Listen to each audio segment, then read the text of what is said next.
Hey guys, welcome back to Tokyo Cheapo. I'm your host Patricia, and today we're exploring Gakugeidaigaku. Gakudai, as the locals call it, is on the Toyoko line, and it's very accessible, especially from the major hub spots like Shibuya or Nakameguro, but it's got its own unique vibe. It's got a lot of mom and pop shops, small local eateries, and it's a very lively neighborhood. So without further ado, let's get exploring.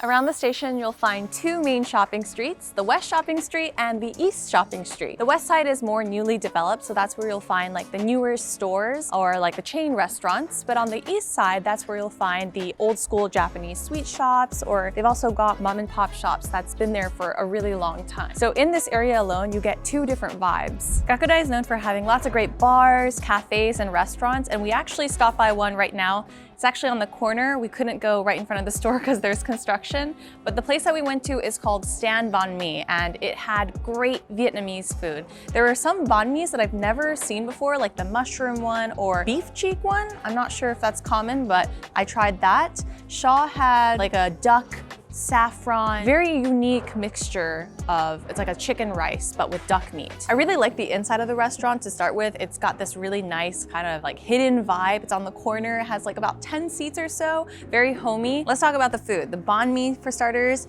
it was beef cheek, and it's very like soft. I think it was like slow cooked for a long time because of how tender it was. There's obviously some onions, cilantro. If you don't like cilantro, sucks to be you. And it was really nice. I also tried their most popular food on their menu, which is duck on rice. I like that they had saffron rice, and on top they've got the duck meat and a little bit of lime, so you can add that citrus accent to it. Accent. Having duck on rice was a really nice twist. Now that we've had some lunch, it's time for some coffee. So we got some coffee and donuts at this place called Higuma Doughnuts. This is actually a place that my friend recommended, so I'm excited to try it. I got their seasonal limited edition limoncello donut. It's pretty big for a donut in Japan, no? Is it? Maybe I've just been having too many small donuts. Yeah, maybe it's, I don't know. Okay, I'm gonna try it.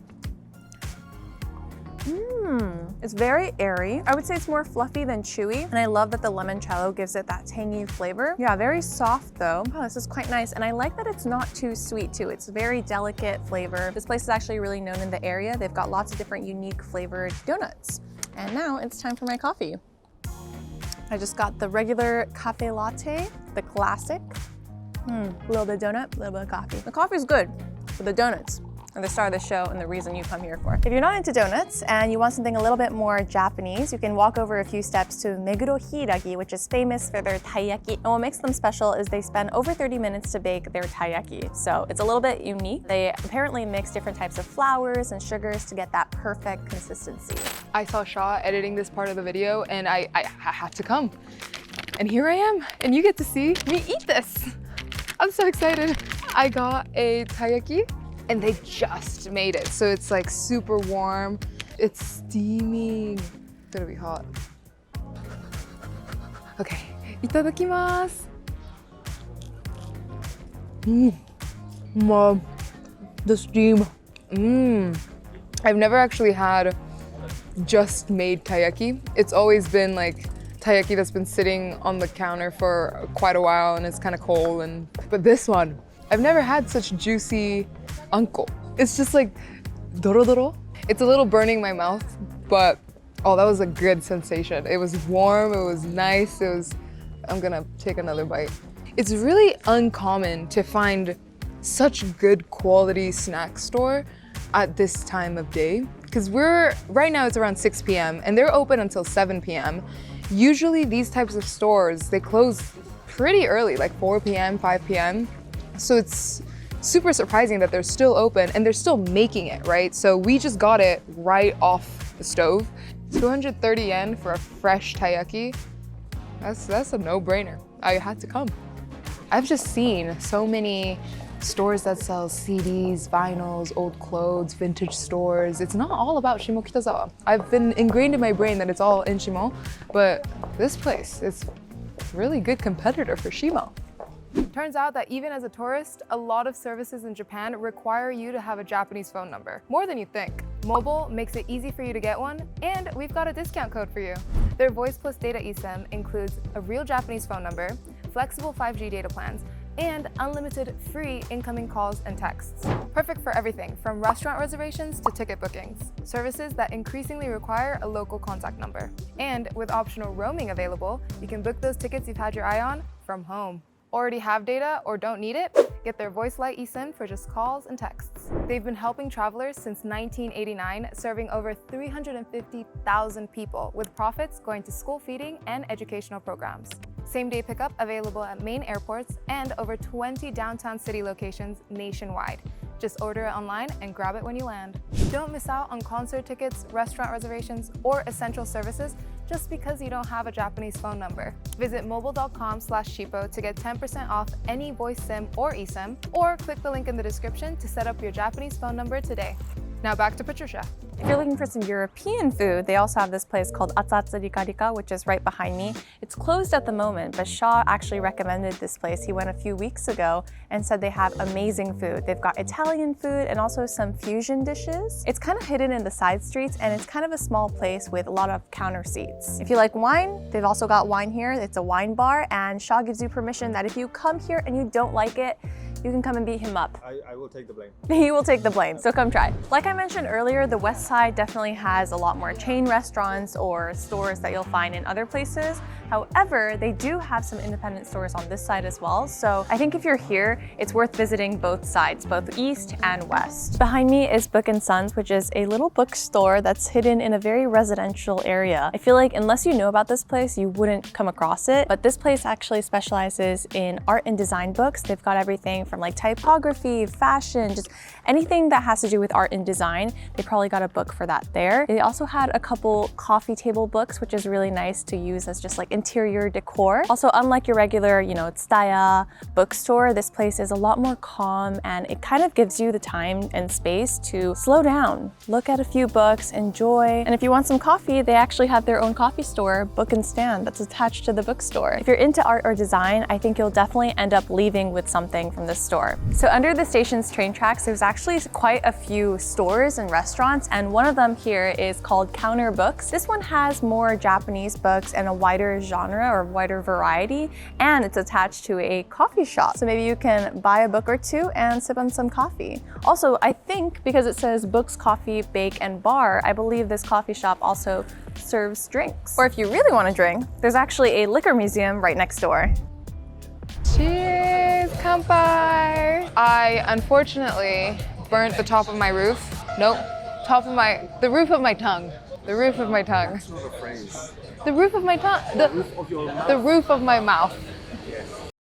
So I unfortunately burnt the roof of my mouth, and we were gonna show you much more food spots, but I can't eat right now. So I thought, why not get a drink instead?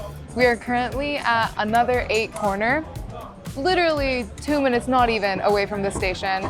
It's got such a nice vibe. The people that work here are so kind, and they basically recommended us these 2 drinks. They have a bunch of beers from the tap. They also have an assortment of sake. I'm not a big sake connoisseur, so I have no idea what it said on the menu. So he recommended to us number 6. So we are drinking number 6. This is mango guava beer. I'm not a big beer person as well, but the mango and guava, that kind of came to me. So I really want to try this. It's nice and sweet. I do taste a little bit of mango and guava, more mango maybe, but it's so refreshing. It's probably really nice if you're walking around Gakugeidaigaku and you just want to relax for the night. This is a great spot to come to just stand, talk with your friends, and have a beer or sake, which I should probably try as well. Oh, it said like fresh next to number 6, and it really is fresh. So I've never actually been to Gakugeidaigaku. I've heard about it and I kind of know about it, but I've never been to it. And now being here at night, it's so lively. There's so many people just walking around, but it's not crowded. It's just alive, like this area is breathing. And I could see so many restaurants. We actually just walked by this Italian restaurant that looked really good. Great tabelog rating. In front of that store, there was also a gelato place that looked really good. And just, I feel like there's something for everyone. Whether it be high-end restaurant, something cheaper, whether it be a standing bar or a sit-down kind of home rustic bar. It just feels like you could come here and no matter what you want, you'll probably find. And everyone here is so kind. That guy just, you know, really just stood there with us for like 5 minutes, asking us what we want, what kind of vibe we want, and he basically gave us this. So I feel like I would like to come back. It's basically like Shibuya with no tourists. Maybe a little less neon lights, but still, this is a good local area, and you can feel the local vibe. I'm finishing up my drink now, but there is one other place that we want to check out, so come with us. So we're currently at Chawari, and I really wanted to show you guys this place because they're known for tea-based drinks, so all kinds of tea with alcohol basically. And they're really good, and I've never actually seen a store that is centered on tea-based drinks.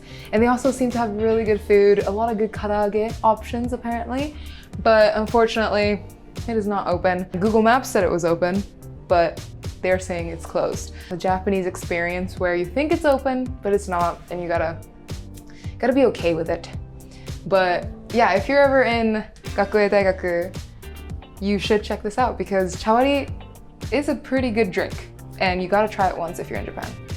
I truly think this would be a great place to live if you were to move to Japan. There's everything that you need, genuinely. You probably wouldn't need to leave.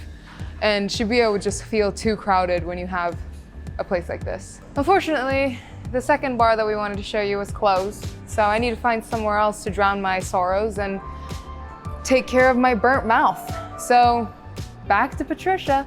We're here at Himon-ya Park, which is a really popular spot, especially amongst the locals. There's a lot of families who bring their kids here, little parks. There's also some benches and this random body of water, which we don't know whether is a pond or a lake, but they've got that too. This is only like a 6-minute walk away from the station, so really close, and it's got this very like quaint, chill vibe. I saw some people earlier, you know, having their sandwich for lunch. Another thing that makes this place special is that during the cherry blossom season, they've got cherry blossom trees all around, so you can have like hanami here, sit on one of the benches, maybe do a little boat ride around the little lake slash pond. There's also some koi fish in the water, so just imagine you've got the koi fish underneath you, you're on the boat, they've got the train passing over there, you've got the cherry blossoms on top. This is a great way to feel like a local. I like how close it is to the station, but how quiet it is. Well, except for when the train's passing by. Shibuya and Nakameguro are both really accessible from here, so I can see why this place is really popular, especially amongst families. We were just walking around the park and I came across a petting area. Unfortunately, it's only for kids, so unless you're junior high school students or younger, you can't go in, but it's free, and they've got these little guinea pigs that kids can touch for free. So cute!